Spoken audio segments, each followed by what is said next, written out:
Dear aspirant Manu academy के paper solution में आप सभी लोगों का स्वागत है। उम्मीद करता हूं कि आपकी प्रिपरेशन जोरदार तरीके से चल रही होगी और जोरदार तरीके से चलने का मतलब ये भी होता है कि आप पेपर सोल्यूशन भी कर रहे होगे, या तो खुद से कर रहे होगे या तो वीडियो देख रहे होगे ये, या फिर किसी और की वीडियो देख रहे होगे, जो भी कर रहे हो, बट उम्मीद किया जाता है कि आप कर रहे होगे, क्योंकि प्रिपरेशन का एक हिस्सा होता है प्रीवियस ईयर का पेपर सोल्यूशन करना। अगर आप नहीं करते हो तो ये मान के चलो कि आप सीरियस नहीं हो अपने प्रिपरेशन को लेके, तो आप कर रहे होगे। यहाँ पे डिस्कशन देखने का एक फ़ायदा आपको ज़रूर होगा कि यहाँ पे जो भी क्वेश्चन मैं डिस्कस करता हूँ उसको डिटेल में डिस्कस करता हूँ, उसके आसपास के फंडामेंटल और भी जो क्वेश्चंस उस पर बन सकते हैं वो सारा डिस्कशन होता है। तो एक छोटी सी वीडियो में आपके सारे ये डाउट क्लियर हो जाते हैं। ये हमारा ऑटोमोबाइल का पेपर है 2019 का, इसका पार्ट 4 है। पार्ट 4 इसलिए क्योंकि टोटल 200 क्वेश्चन हुआ करते थे उस टाइम, अभी चेंज होगा ना, और इसमें से हम लोग 50-50 करके डिस्कस करते हैं ताकि टाइम भी ज़्यादा ना लगे और आपका डिस्कशन भी हो जाए। तो ये रहा बेसिक इंट्रोडक्शन। फालतू का टाइम वेस्ट ही होता है बट देना पड़ता है, क्या करें। अगर चैनल पे नए हो तो आपको सर्च करना है @मनु एकेडमी टेलीग्राम पे, वहाँ पे ज्वाइन हो जाना है। टेलीग्राम ग्रुप भी सर्च कर सकते हो @मनु एकेडमी ऑफिशियल। खैर ये सब अनाउंसमेंट को छोड़ते हैं, अब सीधा चलते हैं अपने क्वेश्चन पेपर की तरफ।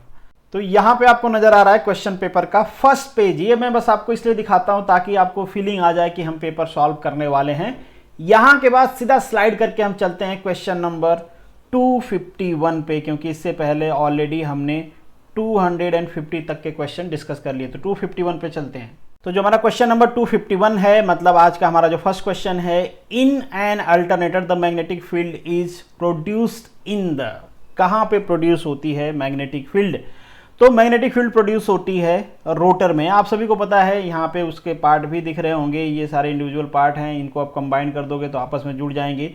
ये आपको रोटर नज़र आ रहा है जो जिसमें होती है बेसिकली परमानेंट मैग्नेट, और मैग्नेटिक फील्ड यहाँ पे जनरेट होती है। ये होता है स्टेटर, ये उसके ऊपर आ जाता है और ये रोटेट होता है। दोनों हो सकता है, या तो हम रोटेटिंग मैग्नेट यूज़ कर लें, यहाँ पे परमानेंट मैग्नेट, इसको स्टेशनरी रखें, या फिर इसको रोटेटिंग कर दें, इसको स्टेशनरी रखें। दोनों में से दोनों हम यूज़ करते हैं। बट जनरली क्या होता है, हमारा जो रोटर होता है वही रोटेटिंग होता है, क्योंकि नाम ही इसका रोटर है तो घुमाना तो पड़ेगा ही, या घूमता है, इसीलिए हमने इसका नाम रोटर रख दिया है। खैर, तो यहाँ पे मैग्नेटिक फील्ड आपकी जनरेट होती है। काम क्या होता है, जो अल्टरनेटर होता है, अल्टरनेटर का काम होता है मैकेनिकल एनर्जी को इलेक्ट्रिकल एनर्जी में कन्वर्ट करना, और आपके ऑटोमोबाइल में यूज़ होता है। सेकेंड क्वेश्चन है आपका, the purpose of thermostat in the engine cooling system. क्या पर्पज होता है, थर्मोस्टेट क्यों लगाते हैं हम? इसलिए लगाते हैं ताकि हमारा कूलेंट को हम अपने इंजन से आइसोलेट कर पाएँ। अगर आइसोलेट नहीं करेंगे, कूलेंट कंटिन्यूसली फ्लो करता रहेगा, तो हमारा जो इंजन है अपने ऑपरेटिंग टेम्परेचर तक पहुँच ही नहीं पाएगा, जिसके वजह से इंजन की एफिशिएंसी कंप्रोमाइज़ होगी। तो हम ये चाहते हैं कि हमारा इंजन ऑपरेटिंग टेम्परेचर तक पहुंच जाए, उसके बाद अगर टेम्परेचर बढ़ता है तब हीट रिजेक्शन स्टार्ट हो थ्रू कूलिंग। इसलिए थर्मोस्टेट लगाते हैं, ये सेंस करता है, और जब टेम्परेचर एक ऑपरेटिंग टेम्परेचर पे पहुंच जाता है स्पेसिफिक इंजन के लिए, तब हम इसको अलाउ करते हैं और ये हमारे इंजन को कूल करता है। तो इसको समझना, allow the engine to warm up quickly, इसका मतलब यही है। ये नहीं रहेगा तो हमारा कूलेंट कंटिन्यूसली घूमता रहेगा और हमारे इंजन को कूल करता रहेगा। क्वेश्चन 153 है, ये क्वेश्चन रिपीट हुआ है, इससे पहले भी हमने इसको डिस्कस किया हुआ है। इस टाइप के क्वेश्चन ये रिपीट भी कर देते हैं, मतलब सेम पेपर में, ऐसा नहीं, हमने अब तक ऐसा 3 to 4 क्वेश्चन देख लिए जो सेम पेपर में रिपीट है। इससे पहले इसको 209 पे हमने डिस्कस किया हुआ है। अगर आपने नहीं देखा है तो इससे पहले वाला वीडियो बहुत ज़रूर देखिए। और ये बहुत ही सिंपल है, 200 RPM है, और आपको पता है 2 RPM में एक पावर स्ट्रोक होता है, इसलिए बहुत ज़्यादा डिस्कशन की ज़रूरत नहीं है। क्वेश्चन 254, बात किया जा रहा है ratio between the oxygen and acetylene gas for the neutral flame. आपको पता है 3 टाइप की फ्लेम होती हैं, न्यूट्रल, एसिटिलीन, या फिर कार्बोराइजिंग फ्लेम जिसे हम कहते हैं, या फिर ऑक्सीडाइजिंग कहते हैं। ऑक्सीडाइजिंग मतलब ऑक्सीजन ज़्यादा, कार्बोराइजिंग मतलब एसिटिलीन गैस ज़्यादा एज कंपेरिजन टू ऑक्सीजन, और न्यूट्रल मतलब दोनों की वैल्यू सेम है। बहुत बार आपसे ये भी पूछा जाता है कि किस टाइप का फ्लेम हम कहाँ पे करते हैं। तो न्यूट्रल की अगर हम बात करें, चूंकि यहाँ पे न्यूट्रल की बात किया हुआ है, तो माइल्ड स्टील कह लो आप, स्टेनलेस स्टील कह लो, कास्ट आयरन, एल्यूमिनियम, कॉपर, इन सब को हम ज्वाइंट करने के लिए बेसिकली न्यूट्रल का यूज़ करते हैं। ध्यान रखना आप, इसके इनर कोर का टेम्परेचर अराउंड 320 डिग्री सेंटीग्रेड तक चला जाता है, इससे थोड़ा बहुत कम ज़्यादा तक जाता है, और इसका जो आउटर इन्वेलप होता है वो 1300 के आसपास होता है। तो आउटर का तो नहीं, बट इनर कोर का टेम्परेचर कभी कभी पूछ लेता है, और इसका एप्लीकेशन मतलब किस मटेरियल के वेल्डिंग के लिए हम इसका यूज़ करते हैं, ये भी आपसे कई बार कई सारे एग्जाम्स में पूछा हुआ है। क्वेश्चन नंबर 255 है, when the one link of the kinematic chain is fixed, उसे हम मैकेनिज्म कहते हैं। बहुत आसान चीज़ है, कैनेमेटिक चेन जो हमको कंस्ट्रेन मोशन दे पाए, ठीक है। नेक्स्ट जो आपका क्वेश्चन है 256, the prime circle of the cam is, basically cam के सेंटर से हम एक सर्कल ड्रॉ करते हैं जो बेसिकली हमारी पिच कर्व पे टेंजेंट होता है, उसे हम प्राइम सर्कल कहते हैं, और ये सबसे छोटा होता है, मतलब स्मॉलेस्ट सर्कल। तो ऑप्शन क्या हो जाएगा यहाँ पे D. 257, the operation of removing trapping air, उसे हम क्या कहते हैं, ब्लीडिंग कहते हैं। हाइड्रोलिक ब्रेक है, अगर उसमें एयर चली जाएगी तो एयर चूंकि कंप्रेसिबल होती है, तो जब आप ब्रेक लगाओगे तो उस इफेक्टिवनेस के साथ आपका ब्रेक नहीं लगेगा, क्योंकि आपने जो पावर लगाया है वो एफर्ट कुछ एयर को कंप्रेस करने में चली जाएगी। जो क्वेश्चन नंबर 258 है, अब ये एक न्यूमेरिकल पूछा है, आसान सा न्यूमेरिकल है, इसका कई तरीका होता है सॉल्व करने का। सबसे आसान तरीका तो यही है कि आपको दोनों गियर का यहाँ पे तिथ दिया गया है, और ये कहा गया है कि how many revolution will make by the gear 25 तिथ, जिस पे 25 तिथ है, अब the one revolution of arm. तो मुझे पता है कि आप एपी साइक्लिक वाला वो टेबल आपको पता होगा। थोड़ा सा डायरेक्टली मैं बता देता हूँ कि इस टाइप के क्वेश्चन आएंगे तो डायरेक्टली कैसे सॉल्व करना है, और मैं आपको टेबल बना के भी यहाँ पे बता दूंगा। डायरेक्टली सॉल्व करने के लिए आपको क्या करना है, सबसे पहले जितना रिवोल्यूशन दिया है आपके आर्म्स का वो रिवोल्यूशन हो जाएगा, प्लस जो तिथ दिया है आपके गियर पे, तो ये तिथ दिया है आपको 100 डिवाइडेड बाई जिसका पूछा है वो हो जाएगा 25, और यहाँ पे कितना 1 रिवोल्यूशन के लिए पूछा है, तो यहाँ पे जो मल्टीप्लिकेशन होगा, आपको टेबल याद हो तो वो मल्टीप्लिकेशन रहता है, चूंकि 1 पूछा है तो ये कितना हो जाएगा, 1 हो जाएगा, तो ये टोटल वैल्यू कितनी आ जाएगी आपकी 5 आ जाएगी। या तो इस तरीके से डायरेक्टली आप फाइंड आउट कर सकते हो, या फिर टेबल बना लीजिए। टेबल कैसे बनाएंगे भाई, टेबल बनाने के लिए थोड़ा सा ऊपर चल लेते हैं, यहाँ पे स्पेस ले लेते हैं, ठीक है। ये हमारा टेबल है, हम पहले कुछ कंडीशंस लेते हैं अपने गियर पे और फिर वैल्यू लिखते हैं। सपोज़ कर लीजिए ये हमारी आर्म्स है, यहाँ पे आर्म्स का ले लेते हैं, ये हमारी गियर ए है, ये हमारी गियर बी है, कुछ इस तरीके से हमारी गियर ए है, हमारी गियर बी है, बड़ी है, इन दोनों के सेंटर को हमने क्या किया है, एक आर्म से जोड़ दिया है। ये ए हो गया, ये बी हो गया, और ये आपकी आर्म्स हो गई, ठीक है। यही तो होता है। अब चलिए पहले हम एज्यूम कर लेते हैं कि हमारी आर्म्स फिक्स है। अगर हमारी आर्म्स फिक्स होगी तो इसका रिवोल्यूशन मतलब क्या हो जाएगा, 0 हो जाएगा, घूम ही नहीं रही है, फिक्स मान लिया हमने, ठीक है। जब आप इसको फिक्स मान लिया, और यहाँ पे फर्स्ट को हम मान लेते हैं कि 1 रिवोल्यूशन है। अब कई सारे जगह आपको लोग कहते होंगे इसको क्लॉकवाइज, एंटी क्लॉकवाइज, मैं कहता हूँ कोई भी लो आप, एक को क्लॉकवाइज लोगे, दूसरा ये क्लॉकवाइज घूमेगा तो एंटी क्लॉकवाइज घूमेगा, अब ये क्लॉकवाइज घूमे, एंटी क्लॉकवाइज घूमेगा तो ये क्लॉकवाइज घूमेगा, दैट सिंपल। अब यहाँ पे एक हमको साइन कन्वेंशन भी लेना पड़ता है, तो साइन कन्वेंशन भी आप अपनी मर्जी से ले सकते हो। बस ये ध्यान रखना है कि अगर क्लॉकवाइज को पॉजिटिव लेंगे तो उसके अपोजिट जो रहेगा उसको नेगेटिव लेंगे। तो कहीं कहीं पे क्लॉकवाइज के हिसाब से देगा, कहीं कहीं के एंटी क्लॉकवाइज। तो आप किसी को ले ले, एक को पॉजिटिव लेना है, एक को नेगेटिव। हम मान लेते हैं कि अगर क्लॉकवाइज रहेगा तो इसको पॉजिटिव लेंगे, अगर एंटी क्लॉकवाइज रहेगा तो इसको नेगेटिव लेंगे, ठीक है। आप इसका अपोजिट भी ले सकते हो, कोई फर्क नहीं पड़ेगा। हम मान लेते हैं +1 रिवोल्यूशन हुआ, अगर इस पर +1 रिवोल्यूशन हुआ, क्लॉकवाइज पॉजिटिव ले लिया, दूसरा क्या होगा, नेगेटिव लेंगे क्योंकि एंटी क्लॉकवाइज होगा। इस TA डिवाइडेड बाई TB। अब आप कहोगे कि ये कैसे आ गया, तो ये इस तरीके से आता है, आप सभी को पता है, NB divided by NA is equal to क्या होता है, TA divided by TB। NB का पूछना है तो NA यहाँ पे मल्टीप्लाई हो जाएगा, 1 का मल्टीप्लाई होगा तो कोई चेंज नहीं होगा। दूसरे में भी मान लेते हैं आर्म्स फिक्स है और इसका रिवोल्यूशन हम बढ़ा लेते हैं, x बढ़ा लो घटा लो व्हाटएवर दैट, बस हम ले लेते हैं x है, ठीक है। क्लॉकवाइज है तो इसलिए ये पॉजिटिव होगा और ये नेगेटिव होगा, तो नेगेटिव x का यहाँ पे मल्टीप्लाई हो जाएगा क्योंकि NA का मल्टीप्लाई है, तो ये हो जाएगा TA डिवाइडेड बाई TB। ये टेबल आप लोगों ने पहले भी बनाया होगा। अब हम क्या करते हैं, दोनों में वाई, सब में सारे एलिमेंट को एज्यूम कर लेते हैं कि वाई रिवोल्यूशन इसमें ऐड कर देते हैं सब में, ठीक है। तो Y revolution plus Y revolution हमने अपने मर्जी से ऐड कर दिया है, ठीक है। अब नीचे हम टोटल रिवोल्यूशन फाइंड आउट करते हैं, तो आर्म्स का टोटल रिवोल्यूशन जोड़ लेते हो आप, तो कितना हो जाएगा y, इसका टोटल रिवोल्यूशन कितना हो जाएगा x प्लस वाई, इसका टोटल रिवोल्यूशन कितना हो जाएगा, इसका टोटल रिवोल्यूशन हो जाएगा that is y minus x TA divided by TB। ये रिवोल्यूशन हमने फाइंड आउट कर लिया। अब जो टर्म्स एंड कंडीशंस दिया गया है उसको हमको अप्लाई करना है। इन्होंने कहा है पहले कि जो हमारी आर्म्स है, अगर हमारी आर्म्स एक रिवोल्यूशन करती है, दैट्स मीन कि ये जो आर्म्स की वैल्यू है यहाँ पे दे रखा है ना, दैट्स मीन कि y इज इक्वल टू दे रखा है आपको 1, तो y की वैल्यू आपको 1 सब्स्टिट्यूट कर लेना है। दूसरी चीज दे रखा है कि the gear having 100 teeth is fixed, मतलब ये वाली जो गियर है बड़ी वाली ये फिक्स है। फिक्स है मतलब क्या होगा, रिवोल्यूशन क्या होगा इसका, 0 होगा ना।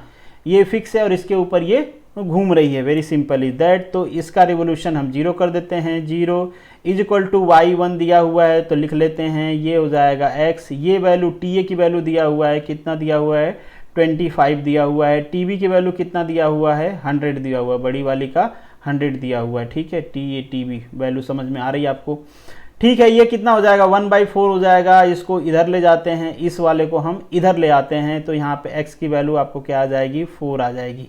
x की वैल्यू हमको पता चल गई, बट हमसे x की वैल्यू नहीं पूछा है, हमसे पूछा है a हमने 25 वाले को a माना है ना, तो छोटे वाले को, तो इसका रिवोल्यूशन पूछा है। इसका रिवोल्यूशन कितना है टोटल, x प्लस वाई है ना, तो x प्लस वाई मतलब क्या हो जाएगा 4 + 1 = 5।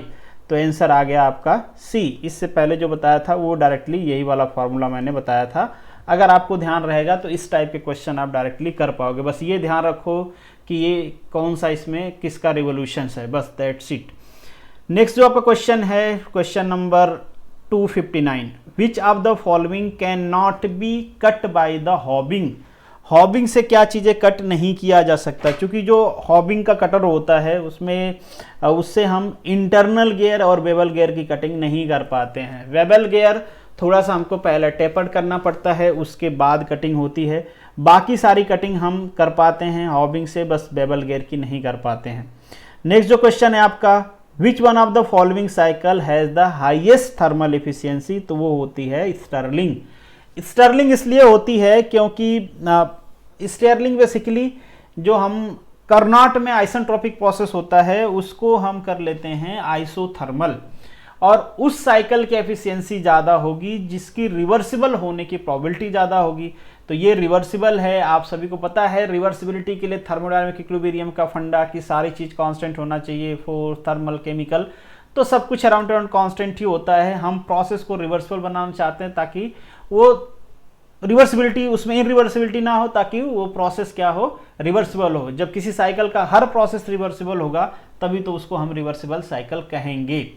तो प्रैक्टिकलिटी में देखें तो कांस्टेंट जो प्रेशर टेम्परेचर है ना, उस पे हीट एडिशन करना थोड़ा सा फिजिबल है एज कंपैरिजन टू बाकी प्रोसेस। तो इस वजह से थोड़ी सी ये फिजिकल भी है, और यहाँ पे जितने भी ऑप्शन दिए गए हैं उसमें सबसे ज़्यादा ये एफिशिएंट भी है। नेक्स्ट जो क्वेश्चन है, the number of turn in the starting winding of the capacitor start motor as comparison to the split phase motor. तो ये क्या होता है, number of winding is more. Number of winding इसलिए ज़्यादा रखते हैं क्योंकि हमको चाहिए high starting torque. High starting torque के लिए हमको, चूँकि जिसमें करंट फ्लो करना है वही वाइंडिंग का वायर होता है। उसका मटेरियल भी जान लो, कई बार पूछता है, कॉपर और एल्यूमिनियम का होता है, जनरली कॉपर का यूज़ हम करते हैं। तो उसमें करंट फ्लो कराना है, ज़्यादा करंट फ्लो कराना है तो हमको डेफिनेटली ज़्यादा वाइंडिंग भी चाहिए, मैग्नेटिक फील्ड भी ज़्यादा चाहिए। तो ऑब्वियसली यहाँ पे क्या हो जाएगा, आपका ऑप्शन मोर हो जाएगा। नेक्स्ट जो क्वेश्चन है आपका 262, which one of the following can complete balance several masses revolving in the different plane. Balance करने के लिए आपको क्या चाहिए, दो चीज़ें, फोर्स बैलेंस करो और कपल बैलेंस करो। यहाँ पे अलग अलग प्लेन की बात कर रहे हैं, तो हर में फोर्स बैलेंस करो और रेफरेंस प्लेन्स में कपल बैलेंस करो, और ये सब बैलेंस करने के लिए हमको चाहिए होता है दो मास। ठीक है, ये सब आप लोगों ने टॉम में पढ़ा होगा। नेक्स्ट जो क्वेश्चन है 263, द लार्ज स्पीड रिडक्शन किस में होता है भाई, वार्म व्हील में, वार्म गियर या वार्म व्हील जो भी आप कह लो। यहाँ पे तो 20 दे रखा है, वहाँ पे तो 1000:1 का रेशियो भी बन जाता है, इससे थोड़ा ज़्यादा का भी कभी कभी काम चला लेते हैं हम। An axle is located on the leaf spring by the central bolt. Leaf spring यहाँ पे आपको नज़र आ रही होगी, ये होगा सेंट्रल बोल्ट और ये होता है आपका एक्सेल। कैसे माउंट है, सेंट्रल बोल्ट पे। तो डायग्राम से थोड़ा ज़्यादा समझ में आता है, वैसे बताता तो क्या मालूम, अब ध्यान दे पाते नहीं इसलिए डायग्राम भी डाल दिया। क्वेश्चन नंबर 265 है, the following is known as the breakerless ignition system. Breakerless ignition system मतलब जिसमें हम ब्रेक पॉइंट का यूज़ नहीं करते हैं, मतलब एक स्विच होता है ब्रेक पॉइंट में जिससे हम कनेक्शन को ऑफ एंड ऑन कर सकते हैं, उसका यूज़ हम इलेक्ट्रॉनिक्स इग्निशन सिस्टम में नहीं करते हैं। अब जो ब्रेक पॉइंट होता है उसका काम क्या होता है, कैसे करता है, ये ऑलरेडी इससे पहले वाले वीडियोस में आया था, कहीं पे हमने डिस्कस किया था इसी वाले सीरीज, इसी वाले पेपर में, इसलिए मैं दोबारा नहीं कर रहा हूँ। नेक्स्ट जो क्वेश्चन है आपका, टॉलरेंस आर स्पेसिफाइड। टॉलरेंस क्या बताता है, because it is not possible to manufacture the size exactly, इसलिए हमको टॉलरेंस रखना पड़ता है। एग्जैक्टली साइज इसलिए नहीं बना सकते क्योंकि हमारे पास मैन्युफैक्चरिंग का कुछ फिजिकल कंस्ट्रेन होता है, आप एग्जैक्ट साइज प्रोड्यूस नहीं कर सकते। The disc clutch, the clutch disc act as the, क्या होता है, ड्रिवन मेंबर होता है ना। आप देखोगे तो जो आपका फ्लाई व्हील होती है, फ्लाई व्हील और आपके जो प्रेशर प्लेट होती है दोनों के बीच में लगा होता है, इसी पे आपकी फ्रिक्शन लाइनिंग भी माउंट होती है। और ये क्या करता है, जब हम क्लच प्रेस करते हैं तो ये जो हमारी प्रेशर प्लेट होती है इसके खींच लेती है, छोड़ देते हैं ये चिपक जाती है और पावर ट्रांसमिशन होता रहता है। तो जो हमारा ड्राइविंग मेंबर है वो तो फ्लाई व्हील वाला पोर्शन है, क्योंकि फ्लाई व्हील आपके उधर माउंट होता है इंजन के साइड में, और उसके बाद इधर जब ये कनेक्ट होता है तो पावर ट्रांसमिशन होने लगता है। हाँ, बाय द वे हमेशा कनेक्टेड ही रहता है ना, तभी तो हम कहते हैं कि जब आप गियर चेंज करो तो क्लच प्लेट, क्लच दबा लो, क्लच प्रेस कर लो। क्लच प्रेस करने से क्या होता है, पावर डिसकंटिन्यू हो जाता है, जिससे आसानी से गियर चेंज हो सकती है।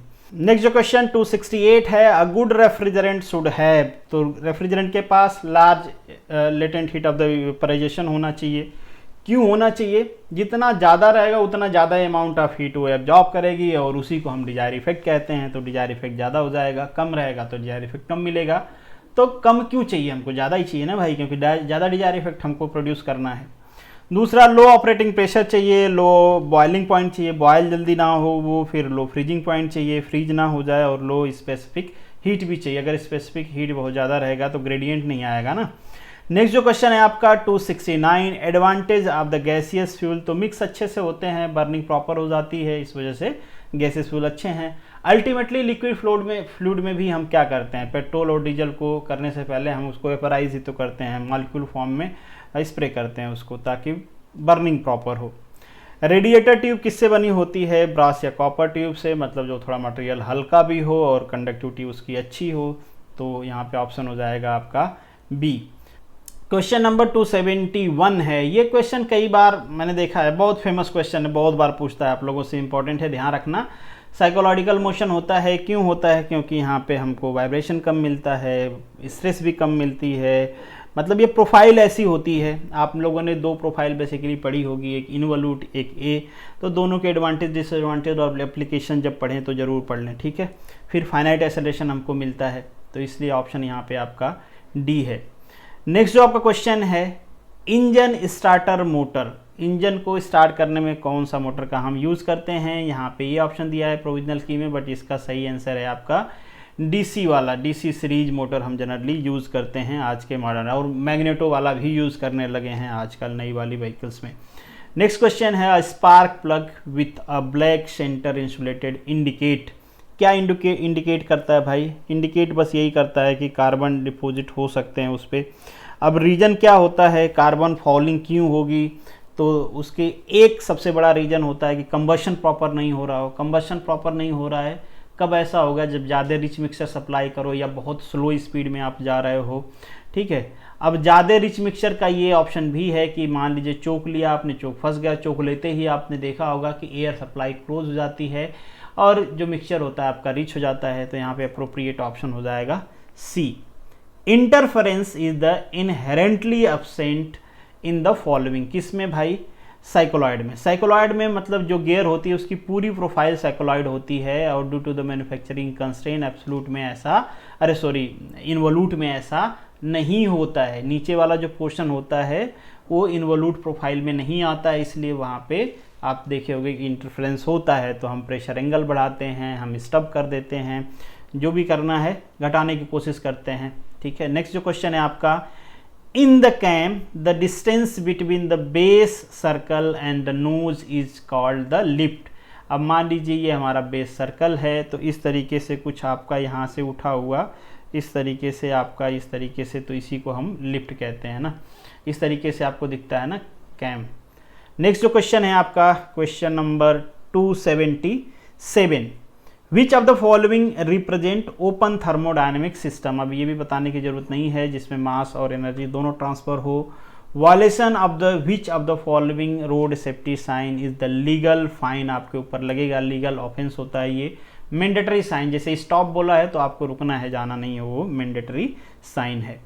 चलिए नेक्स्ट जो क्वेश्चन है आपका, when pitch of the ship is upward the opposite of gyroscope couple acting on it will be. इसके पहले भी इस टाइप का क्वेश्चन आया था, to move the ship toward the starboard. अगर यहीं पे डाउन साइड में पिच होगा तो किधर, पोर्ट साइड मूव करेगा ना, तो ऑप्शन हो जाएगा यहाँ पे आपका ए। दोनों भी पूछता है घुमा फिरा के, आप ध्यान रखना कि कौन सा होगा तो किस साइड में करेगा। नेक्स्ट जो क्वेश्चन है, the talk tube is the tabular member which enclose the propel shaft.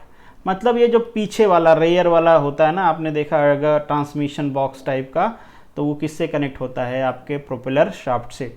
Next है बेनिफिट ऑफ द 5S, तो ये सारे हैं, यहाँ पे आप देख पाओगे 5S सारा कुछ हम स्टैंडर्डाइज कर देते हैं, तो सारा इंक्रीज प्रोडक्टिविटी हो जाती है, इंक्रीज क्वालिटी हो जाती है, रिडक्शन जो प्रोसेस में वेराइटी है, ये सारी चीज़ें हो जाती हैं। नेक्स्ट जो क्वेश्चन है आपका, नंबर ऑफ डिफेक्टिव पार्ट्स। तो 6 सिग्मा अप्रोच आपने पढ़े होंगे, 12 सिग्मा अप्रोच आजकल चल रहा है। 6 सिग्मा अप्रोच मतलब कि 1 मिलियन में आपको 3.5 डिफेक्ट्स मिलेंगी, मतलब ये बहुत कम होते हैं, ठीक है। 9.99 वाला क्वालिटी आ जाती है। Which ISO standard is use to the international automobile companies, तो वो यूज होता है ISO या फिर TS 16949। तो ये होता है आपके 9001 या 2008 का कंजुगेट होता है। बेसिकली इसका यूज़ हम करते हैं कंपोनेंट के क्वालिटी कंट्रोल में। नेक्स्ट जो क्वेश्चन है आपका, De Morgan law of addition in Boolean algebra is given by. क्या फाइंड आउट करते हैं, एंड गेट या फिर नॉर गेट ना, तो एंड नॉर गेट का बूलियन अलजेब्रा क्या हो जाएगा, ये कुछ इस तरीके से हो जाएगा। आपको पता है ना, वो गेट ड्रॉ करके ऐसे हम बनाते हैं, जैसे मान लीजिए कि हम बात करें एंड गेट का, तो नॉर गेट का तो कुछ इस तरीके से हो जाएगा। यहाँ पे एक हम लगा देते हैं ऐसे, और यहाँ पे भी बना लेते हैं एक कुछ ऐसे, फिर यहाँ से आउटपुट आता है, फिर यहाँ से एक हमने इनपुट दे दिया, तो कुछ इस तरीके से यहाँ से आउटपुट आ गया। तो अब मान लीजिए यहाँ पे ए दे रहे हो, यहाँ पे बी दे रहे हो, तो ये ए बार हो जाएगा और ये हो जाएगा आपका बी बार। ये दोनों इसमें चले गए तो इधर ए प्लस बी हो जाएगा एंड में, और दोनों का रिवर्स तो है ही, ठीक है। तो ऑप्शन क्या हो जाएगा आपका, ये हो जाएगा। नेक्स्ट जो क्वेश्चन है आपका, भारत स्टेज, यहाँ पे भी ऑप्शन गलत दिया गया है, 8 नहीं 1 होगा। इसको पढ़ने मतलब ऐसा कुछ फंडामेंटल नहीं, आपको याद रखना है। नेक्स्ट जो क्वेश्चन है, power transmitted by the belt drive is design on the basis of angle of contact of smaller pulley. ऐसा क्यों भाई, क्योंकि अगर बिगर से कर दोगे वहाँ पे एंगल ज़्यादा रहेगा, रैपिंग ज़्यादा रहेगी, तो जो ट्रांसमिटेड टार्क है वो ज़्यादा आ जाएगा। बिगर के हिसाब से तो आपने कर लिया, ज़्यादा आ गई वैल्यू, मगर उतना टार्क दोगे तो स्मॉलर पे क्या हो जाएगी, स्लिपिंग हो जाएगी। इसलिए जो मैक्सिमम कैपेसिटी होती है हम देखते हैं कि कितने पे स्लिपिंग नहीं होगी स्मॉलर पे, फिर उतना तो आसानी से बिगर वाला तो कर ही देगा। नेक्स्ट जो क्वेश्चन है ये भी आसान सा क्वेश्चन है, एनर्जी बैलेंस आपको लगाना है, सब कुछ दिया गया है। कैनेटिक एनर्जी तो यहाँ पे हो जाएगा, कैनेटिक एनर्जी ही वर्क में कन्वर्ट हो जाएगा, तो half mv² is equal to, ये 90 का स्क्वायर है, ये दिया गया है ना, इंटू क्या हो जाएगा f इंटू डी वर्क, तो d की वैल्यू दिया गया है, डिस्टेंस है 60, तो यहाँ पे d की जगह पे हम रखेंगे 60 इंटू 10⁻⁻², और यहाँ से जब आप f फाइंड आउट करोगे तो ये हो जाएगा 270 न्यूटन, ठीक है। नेक्स्ट क्वेश्चन है, a jet engine work on the principle of conservation of linear momentum. ये बहुत आसान सा क्वेश्चन है, नीचे वो मास जितना जाता है उसी के हिसाब से वो फोर्स एग्जर्ट करता है। नेक्स्ट जो क्वेश्चन है आपका, due to the which of the following artificial satellite stay in the orbit. तो भाई सेंट्रीफ्यूगल फोर्स चाहिए, सेंट्रीफ्यूगल फोर्स कहीं से भी मिल जाता है, कॉन्टैक्ट फोर्स से भी मिल जाता है, फ्रिक्शन से भी मिल जाता है, पर यहाँ पे मिलता है ग्रेविटी से, तो इसलिए ऑप्शन हो जाएगा C. Wien's displacement law are useful in explaining the changing of the colour of heated iron, या फिर किसी भी हीटेड बॉडी की बात कर लो, हमको पता है रिलेशन होता है ये वाला, और जो आपकी वेवलेंथ होती है इसी के हिसाब से कलर डिफाइन होते हैं। नेक्स्ट जो क्वेश्चन है, the vertical feed mechanism in the drilling machine use rack and pinion हम यहाँ पे रोटेशन देते हैं, रोटेशन को लीनियर में कन्वर्ट कर देती है रैक एंड पिनियन, तो यहाँ पे भी ऑप्शन गलत दिया गया है आपके प्रोविजनल में।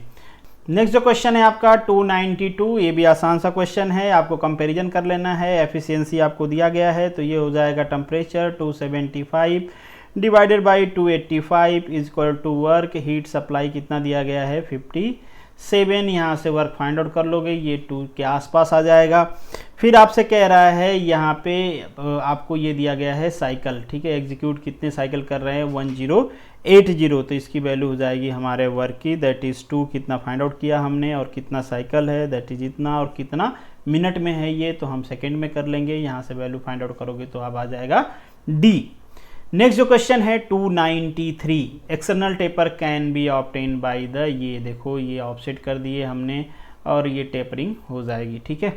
नेक्स्ट जो क्वेश्चन है अगेन ये भी आसान सा क्वेश्चन है, आपको बस यहाँ पे क्या करना है, जो स्पेसिफिक ग्रेविटी दिया है उसको डेंसिटी में कन्वर्ट कर लेना है, क्योंकि नीचे हमको डेंसिटी चाहिए होती है और ये डायनेमिक विस्कोसिटी ऑलरेडी हमको बताया गया है, ठीक है, विस्कोसिटी दिया गया है आपको।